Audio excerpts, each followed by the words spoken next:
안녕하세요, 군사돋보기입니다. 여러분들도 전쟁에 있어 어느 한쪽이 본격적인 침공을 시작하기 이전에 상대방의 후속 군수 지원이나 후속 병력 증강 등을 통해 피해를 복구하기 어렵게 만들기 위한 공격 준비 사격, 대규모 폭격과 포격 등이 선행된다는 것을 알고 계실 텐데요. 드디어 우크라이나 전선 각지 매우 여러 곳에 러시아군 후방 지역들에서 다양한 우크라이나군의 공격 소식이 들려오기 시작했습니다. 사실상 이 전쟁의 종지부를 찍어버리게 될지도 모를 우크라이나군의 본격적인 대규모 반격, 춘계 대공세의 서막이 올랐다는 평가들이 여러 곳에서 등장하고 있는데요. 현지 시각 5월 3일 러시아 바그너 그룹의 수장 예브게니 프리고진 또한 자신의 텔레그램 채널에서 음성 메시지로 우크라이나군의 공세가 이미 시작되었고 본격적인 공격 또한 앞으로 이르면 며칠 내에 시작될 것이다. 바그너 그룹은 우크라이나 전장 곳곳에서 가능한 최대 규모의 자산을 동원해 적들의 움직임을 지켜보고 있다고 주장했습니다. 그의 말대로 현재 갈수록 여러 지역에서 크게 증가하고 있는 우크라이나군의 러시아군 후방 공격에 대한 보고들이 심상치 않습니다. 이미 4월 말부터 우크라이나 전선 여러 지역에 러시아군 탄약고 및 유류 저장 시설들에 대한 우크라이나군의 드론 공격이 급격히 증가했으며 5월이 되자 브얀스크, 크림반도, 크라스노다르 지역 등 러시아군 후방의 탄약고와 유류 저장 시설, 전선의 러시아군 진영으로 향하는 러시아 내륙의 여러 철도에서도 대규모 폭발이 계속 보고되고 있습니다. 우크라이나군의 대공세를 막아내는 데 반드시 필요한 핵심 시설물들이 대거 파괴되고 있다는 점을 보면 이제는 확실히 대반격의 서막이 올랐다고 봐도 될 정도인데요.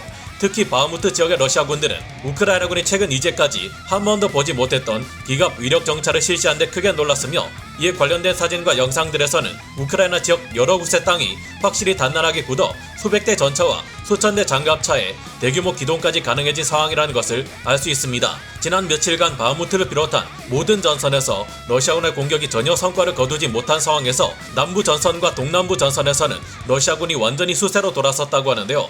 이번 전쟁에서 가장 거대한 대반격을 코앞에 두고 있는 지금 어떤 일들이 벌어지고 있는지 자세히 알아보겠습니다. 전문가는 아니지만 해당 분야의 정보를 조사 정리했습니다.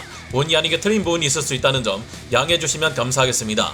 현재 러시아군 측 후방 지역 여러 곳에서 대규모 폭발이 일어났다는 소식이 끊이지 않고 있지만 그 중에서도 우크라이나군은 특히 자포리자, 헤르손 등 남부 전선에 러시아군 전력을 유지하는 데 있어서 가장 핵심적인 보급이 이뤄지는 후방 지역 크림반도에 대한 공격에 박차를 가하고 있습니다.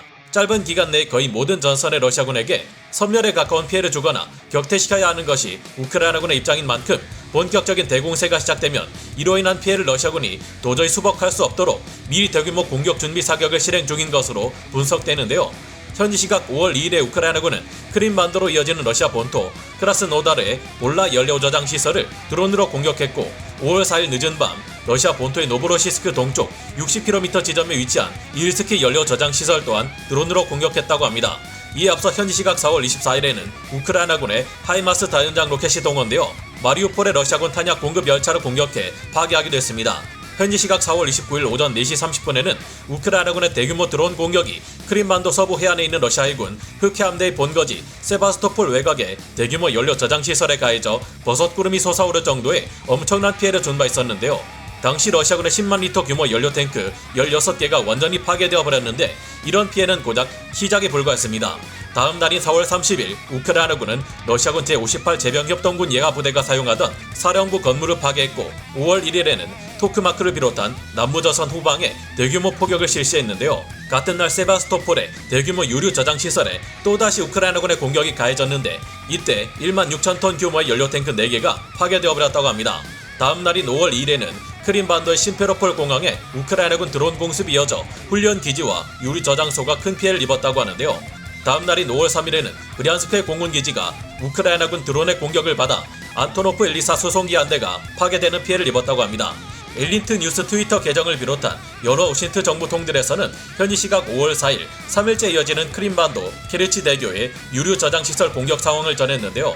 세바스토폴이나 케르치 대교 주변은 러시아군이 우크라이나군의 드론 공격이나 미사일 공격을 막기 위해 많은 수의 S-400 방공 시스템과 다층 방공망을 구축해 놓은 곳들이지만 그럼에도 우크라이나군의 드론 공격을 막아내지 못한 것입니다. 최근 며칠간 우크라이나군은 러시아군의 후방 전략시설물들을 대규모로 파괴해왔는데 우선 남부 헤르손 전선의 노바카오프카 탄약고가 파괴되었습니다. 또한 남부 자포리자 전선의 멜리토폴, 그리고 여기에서 가까운 곳에 있는 토크마크 지역, 항구 도시인 베르잔스크는 물론 러시아 본토 해안 지역 타간로크, 그리고 앞서 말씀드린 크림반도의 세바스토폴 연료 저장 시설과 심페로폴 공항, 브리안스크 공군기지, 케르치 대교 인근, 러시아 본토 크라스노다르 지역 등 매우 여러 곳의 러시아군 후방 지역 탄약고와 유류 저장 시설, 철도 등이 파괴되고 있는데요. 이 같은 상황들은 곧 우크라이나가 수백 대 전차와 수천 대 장갑차들로 본격적인 대공세를 시작할 것임을 알리고 있습니다. 지난 9월에도 우크라이나군은 이처럼 여러 곳에서 반격을 위한 사전 준비 작업을 실행해 러시아군의 후방 시설물들을 먼저 파괴한 다음 신들린 듯한 공세로 러시아군을 하르키우 영토에서 몰아내고 크게 흔들어 놓았던 바 있습니다. 당시 후방의 전략 시설물들이 파괴되어 버틸 수 없게 된 러시아군은 소모전을 강요당하다가 하르키우, 이지움, 리만 등지에서 완벽하게 패배하고 말았던 바 있습니다. 실제 전선에서도 전쟁의 주도권이 우크라이나군 측으로 빠르게 넘어가고 있는데, 특히 최근까지 10개월 동안이나 공세를 계속해왔던 러시아군은 갑자기 실시된 우크라이나군의 기갑 위력 정찰에 크게 놀랐다고 합니다.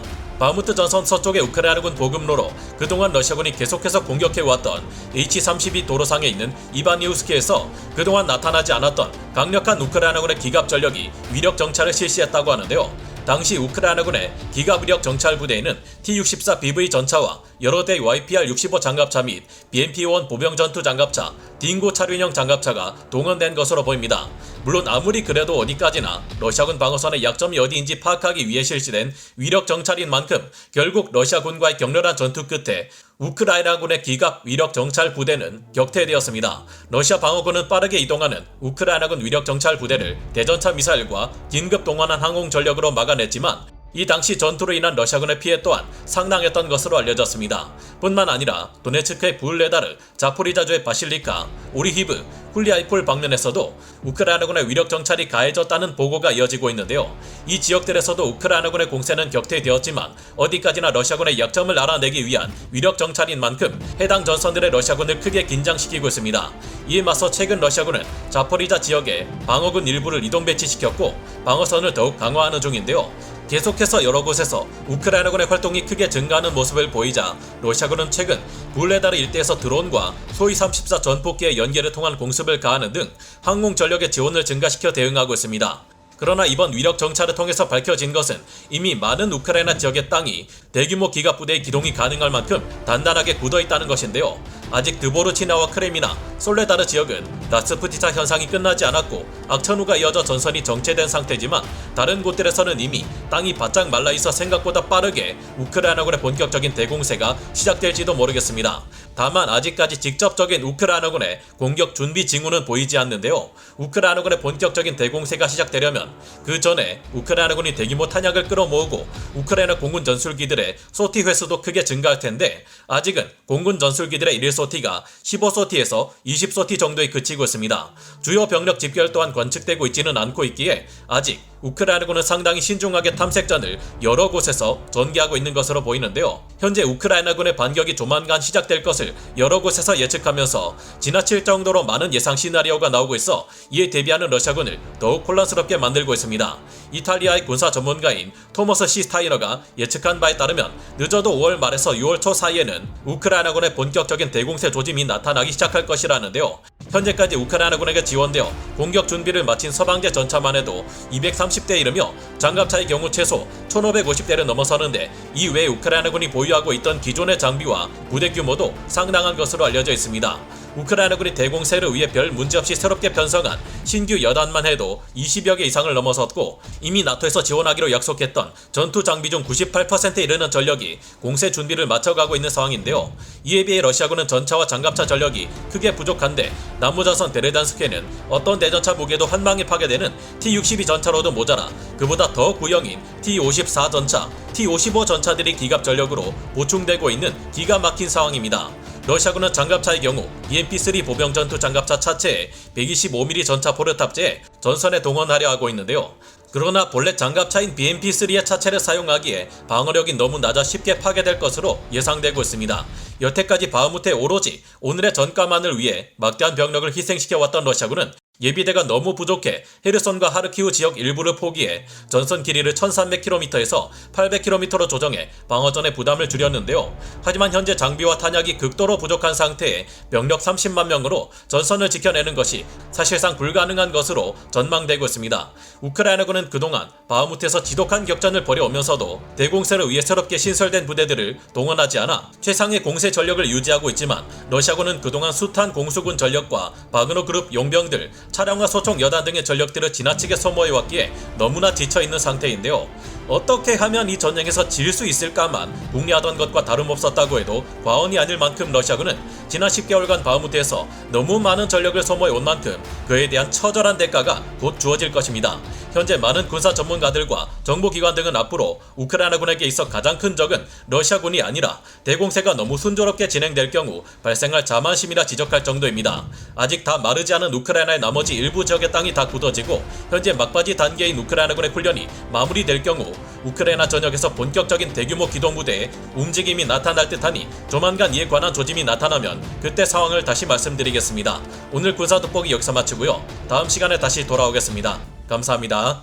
영상을 재밌게 보셨다면 구독, 좋아요, 알림 설정 부탁드리겠습니다.